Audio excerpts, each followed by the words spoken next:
Bonjour à toutes et à tous, c'est Draco, j'espère que vous avez la forme. Moi, écoutez, ça va super et on se retrouve aujourd'hui pour la review de l'épisode 57 de Dragon Ball Super. Ok, donc cet épisode 57 était plutôt riche en combat, c'était assez pas mal à regarder et je suis très content de vous faire cette review. Du coup, on est parti pour la review de cet épisode 57. Un épisode 57 donc qui commence avec, avec l'arrivée de Zamasu. Et du coup, forcément, nos héros se posent la question mais c'est Zamasu, qu'est-ce qui se passe? Qu'est-ce qu'il fait ici? Et d'ailleurs, on peut voir Zamasu répondre à cette question en disant nous sommes comme des âmes sœurs. Alors bien évidemment, ceci soulève pas mal de questions quand on voit ça. Qu'est-ce qu'il entend par âme sœur? Bien évidemment, on se doute qu'il ne s'agit pas de relations amoureuses. Donc voilà, forcément, on se pose la question quel sous-entendu sous le terme âme sœur? C'est bien évidemment une des questions que l'on va se poser. Et on espère bien évidemment avoir la réponse dans les prochains épisodes. Quoi qu'il en soit, nos héros commencent forcément eux aussi à se poser des questions. À commencer par Trunks qui commente en disant: alors Black et Zamasu ne sont pas la même personne. Qui est donc Black? Qui est donc Black? Cette question, forcément, que ce soit nos héros de Dragon Ball ou que ce soit nous, fans du manga, forcément, on se la pose. Qui est Black? Quoi qu'il en soit, je pense qu'on est tous très contents d'avoir un ennemi de ce type. C'est vrai qu'il est excellent. Comme je disais lors de ma dernière review, c'est le premier ennemi à avoir autant d'intrigues sur lui. C'est vrai qu'il y a pas mal d'énigmes, que ce soit sur lui ou sur Zamasu. Donc forcément, et je trouve ça pas mal. Honnêtement, je trouve ça pas mal. Et je suis bien content que le mystère ne soit pas non plus dévoilé, parce qu'il y a certains mystères parfois ils sont très vite dévoilés. Celui-ci, voilà, faudrait pas qu'il traîne trop en longueur. Quoi qu'il en soit, pour le moment c'est très bien comme ça, et moi personnellement je suis très content. Quoi qu'il en soit, l'épisode continue avec Goku qui se relève et bien évidemment il se prépare au combat et s'apprête donc à attaquer Zamasu et Black. Donc bien évidemment un combat s'ensuit entre Goku et Zamasu. Donc à ce moment là on peut se dire est-ce que Zamasu est de taille face au Super Saiyajin Blue? Et visiblement oui, parce qu'il contre le point de Goku, donc avec sa technique fétiche, hein, la même technique qu'il avait utilisé contre Goku en Super Saiyajin 2. D'ailleurs ça nous est montré ici lors d'un mini flashback, et je suis bien content que les flashbacks dans DBZ ne soient pas les mêmes que dans Naruto, parce que sinon ce flashback aurait duré tout l'épisode, alors que là c'est très bien. Voilà, c'est un petit moment clé où on revoit Goku contrer l'attaque de Zamasu, la même attaque justement qu'on pouvait voir sur l'image précédente. Et donc Goku se rend compte et se dit c'est la même technique que la dernière fois, mais en beaucoup plus puissante, en beaucoup plus aboutie même. Du coup un combat s'enchaîne entre Zamasu et Goku Super Saiyajin Blue. Donc déjà on peut se dire que ce Zamasu est beaucoup plus fort que le Zamasu du présent, celui qu'on connaît, qui s'était fait battre par Goku en Super Saiyan 2. Forcément là il rivalise avec un Super Saiyan Blue. Donc déjà on se dit ce Zamasu là est beaucoup plus dangereux. Donc forcément Zamasu contre-attaque, et à ce moment là Black intervient en tentant d'attaquer Goku par surprise. Et Zamasu forcément lui refait la remarque: Goku est supposé être ma proie. Car on se souvient dans le dernier épisode, lorsque Black Goku voulait donc achever Goku avec son Kamehameha, c'est à ce moment là que Zamasu est arrivé en disant tant d'égoïsme, Goku est à moi, ce n'est pas à toi de le tuer. Et du coup, Black lui répond ouais, je n'y peux rien. C'est ce corps en gros est un peu attiré quoi par Goku. Il a envie de le combattre. Du coup, c'est un commentaire assez étrange. Qu'est-ce que ça signifie? Pourquoi tant de réactions vis-à-vis de son corps par rapport à Goku? Parce que la première fois qu'ils se sont affrontés, donc la première fois qu'ils se sont affrontés sur Terre dans le présent, c'était exactement pareil. Le corps de Black réagissait par rapport au corps de Goku, et là c'est exactement pareil. Alors qu'est-ce qui se passe? Quelle est l'intrigue? Pourquoi? Enfin bref, tant de questions. Quoi qu'il en soit, l'épisode continue avec Zamasu et Black qui s'attaquent donc à Goku, et on a Trunk qui intervient et qui contre l'attaque de Black. Alors à ce moment-là, on peut se dire, ouais, bah comment c'est possible? Black avec sa technique, il transperce Vegeta en Super Saiyan Blue, mais il n'est pas capable de couper l'épée de Trunk en Super Saiyan 2. Enfin bref, quoi qu'il en soit, Trunk contre l'attaque de Black Goku, et ensuite lui met un petit enchaînement. Donc voilà, il y a des petits détails comme ça. Après, faut peut-être pas leur accorder trop d'importance, mais quand on voit Trunk en Super Saiyan se faire littéralement exploser par Black Goku normal, et là on le voit dans cette séquence là, donc contrer une de ses attaques, et ensuite l'éjecter alors qu'il est en Super Saiyajin rosé, forcément on peut se dire what, qu'est-ce qui se passe? Donc Goku et Trunk se retrouvent donc côte à côte, et bien évidemment nos deux héros se demandent bah, comment vont-ils faire pour s'en sortir, et Goku fait lui-même la remarque qu'ils ne vont pas être faciles à battre. Et du coup on a Trunk qui lui répond je m'y suis préparé. Du coup c'est vrai qu'avant d'arriver il avait fait un petit entraînement avec Vegeta, assez stylé à voir d'ailleurs. Quoi qu'il en soit, on a Black qui se prépare donc à attaquer, et on a Zamasu également qui revient. Et d'ailleurs à ce moment-là on voit Zamasu préparer une boule très similaire à celle que Black utilise généralement, donc une boule voilà avec un noyau noir à l'intérieur. Donc voilà, on peut se demander, c'est le corps de Goku, mais en même temps c'est un ki similaire à celui de Zamasu. Alors oui, je sais que voilà, depuis le début de cette review j'en parle, toutes les questions qu'on peut se poser par rapport à cette intrigue, mais je trouve ça vraiment excellent. Je trouve ça vraiment excellent, et c'est très très bien qu'on a un héros comme ça, parce que généralement il n'y a pas d'histoire comme ça, c'est juste une question de puissance. Voilà, on a Freezer, ouais je suis puissant, je vais conquérir le monde. On a Cell, ouais j'ai été créé pour tuer Goku. On a Boo, c'est juste un monstre dénué d'intelligence qui est là pour détruire.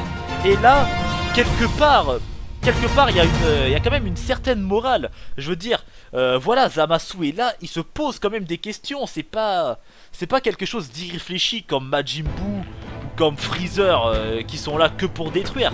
Je veux dire, le mec, ok, c'est un dieu, ok, il a une haine contre les humains, contre les Mugen, mais en même temps, sa réflexion n'est pas totalement fausse quoi. Quand il est avec Goasu et qui se demande mais pourquoi est-ce qu'on n'intervient pas? Quel est le rôle des dieux dans ce cas-là?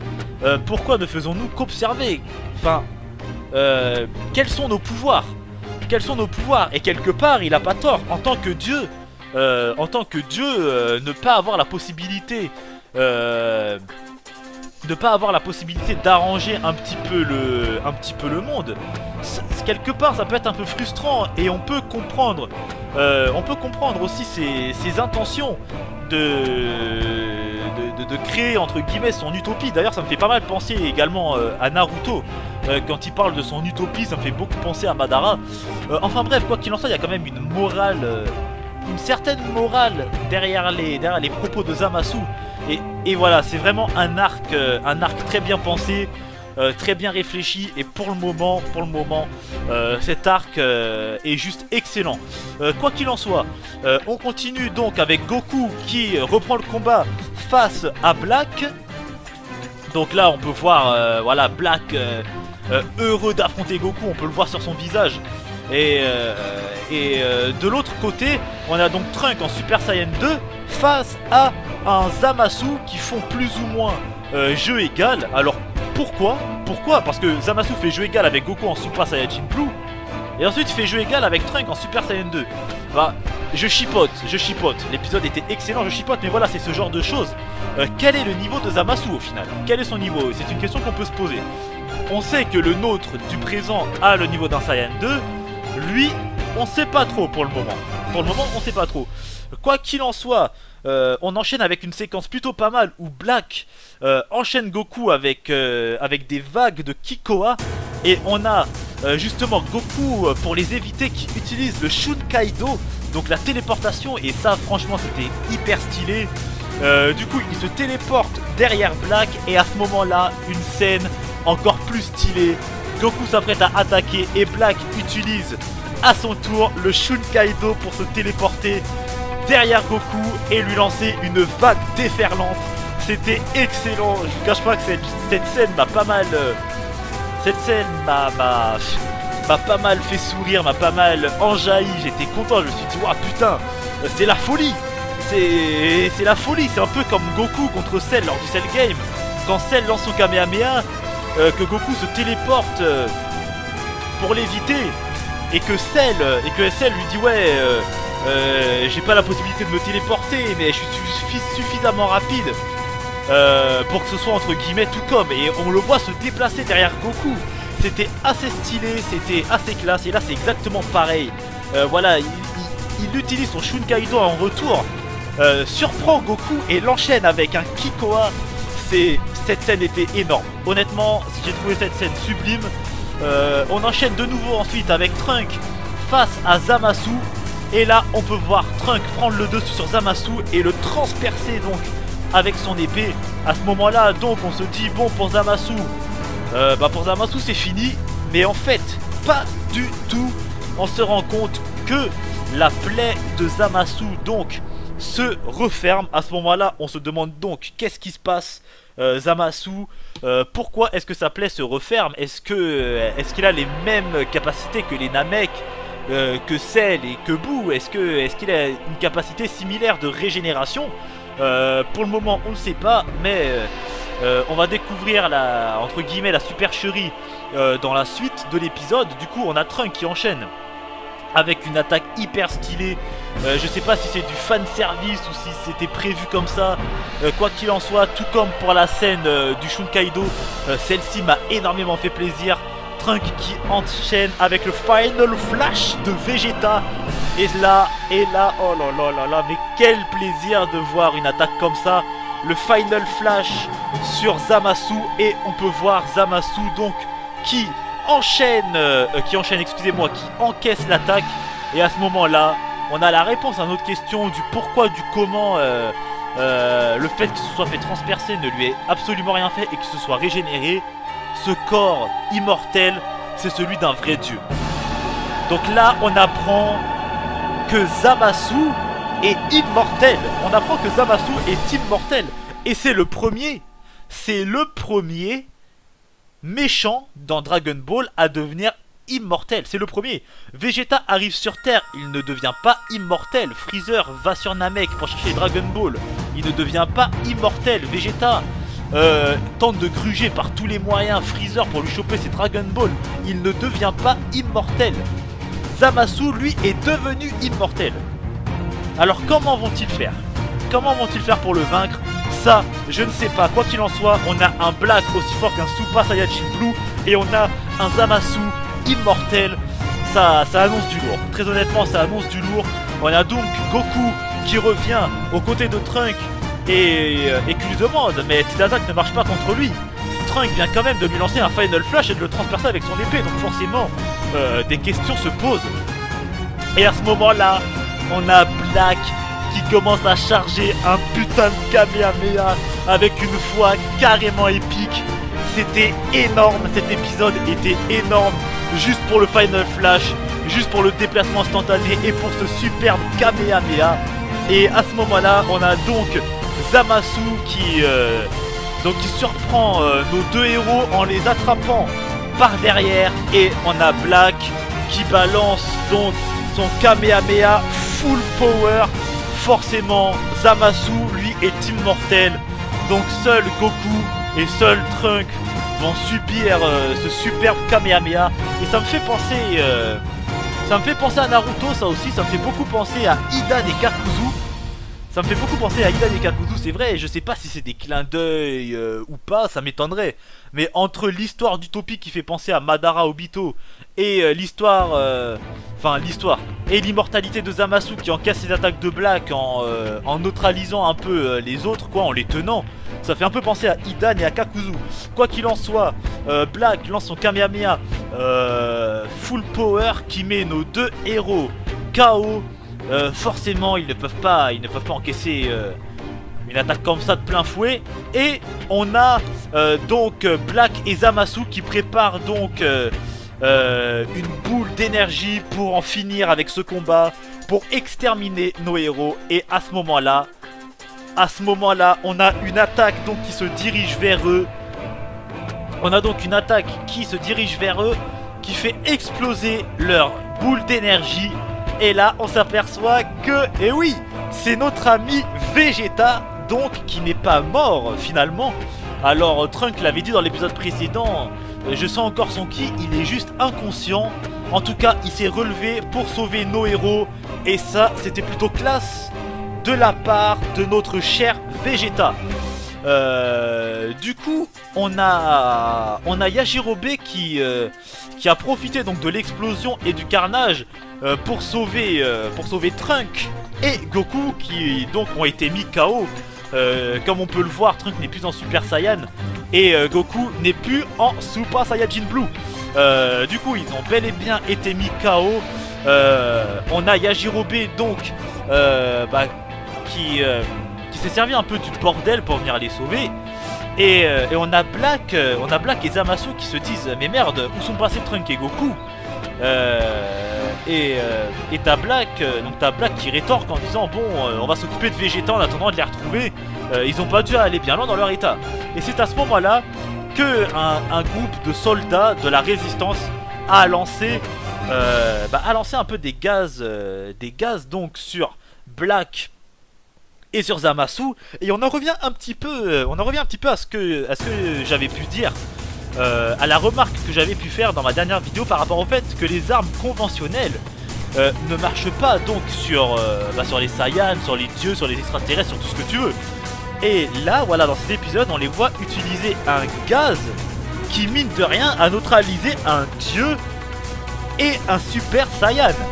Donc voilà, quelque part, c'est que ces choses-là ont de l'effet sur eux. Comme je l'avais dit, quand j'avais dit les Saiyans, alors pour les dieux on ne sait pas, mais les Saiyans sont affectés par ce genre de choses. Les Saiyans peuvent tomber malades, comme Goku avait eu sa maladie du cœur. Quoi qu'il en soit, Zamasu et Black sont affectés par ce gaz envoyé par les humains. Et du coup on a Mirai Mai qui a donc profité du fait que le gaz a aveuglé un petit peu Black et Zamasu pour sauver Vegeta. Et on peut ensuite dans la scène d'après voir Zamasu et Black donc rechercher Goku et Vegeta. Et c'est vrai que ce système de localisation est assez bizarre, parce que je le trouve stylé, attention, je le trouve très stylé, mais c'est bizarre parce que dans Dragon Ball Z, lorsque nos héros cherchaient à détecter le ki, il n'y avait pas une émanation d'aura autour d'eux. Tandis que là, à chaque fois que Black recherche quelqu'un, il a son aura autour de lui. Comme si c'était une autre technique. Alors est-ce que ça sert à augmenter la portée ou à augmenter la puissance? Je ne sais pas. Quoi qu'il en soit, il a du mal à percevoir leur ki. Parce que bien évidemment ils ont les trois ont été mis KO, donc ils n'ont plus vraiment d'énergie. Et avec tous les humains qu'il y a autour, ils n'arrivent pas à les distinguer. Du coup, pendant ce temps-là, Mirai Mai règle la machine à remonter le temps. Du coup, pour envoyer Mirai Trunk, Goku et Vegeta dans le présent, histoire qu'ils se soignent, histoire qu'ils se préparent de nouveau.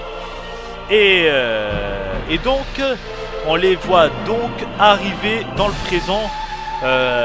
On les voit revenir dans le présent. Excusez-moi, il y a une erreur dans les images. Du coup, oui, voilà, la machine à remonter le temps arrive dans le présent. Elle s'écrase et on retrouve donc nos héros à terre, complètement KO. Et c'est le Chibi Trunk donc qui est en train de faire bronzelle sur sa terrasse, en train de lire un petit livre tranquillou. Donc qui aperçoit la machine à remonter le temps s'écraser.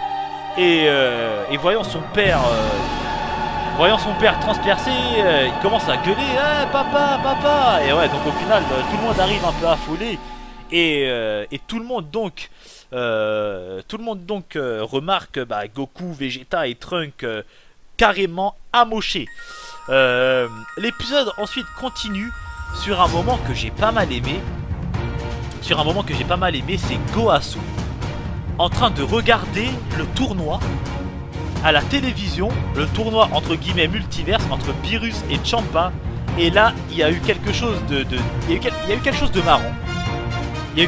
marrant. On voit Zamasu qui arrive et qui lui dit Goasu-sama, vous regardez encore cette chaîne GodTube, donc en référence à YouTube. Et je vous cache pas que quand j'ai vu GodTube, alors non, il n'y a pas d'histoire d'esprit mal placé, de site bizarre, non, quand j'ai vu GodTube, j'ai tout de suite compris, donc God pour les dieux et Tube pour YouTube, quoi.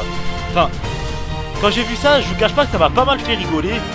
Et quand j'ai vu ça, je pense devenir GodTuber. Ah non, là franchement, je vous cache pas, ça m'a mis KO. Là, ça m'a mis en PLS direct. Et j'ai vu ça, je me suis dit, c'est pas possible. Mais dans quel monde on vit? Qu'est-ce qui se passe dans des BZ? Pourquoi? Mais en tout cas, c'était un moment assez agréable.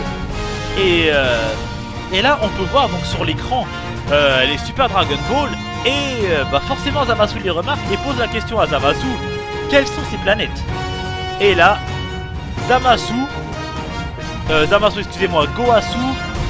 Goasu qui va causer notre perte à tous.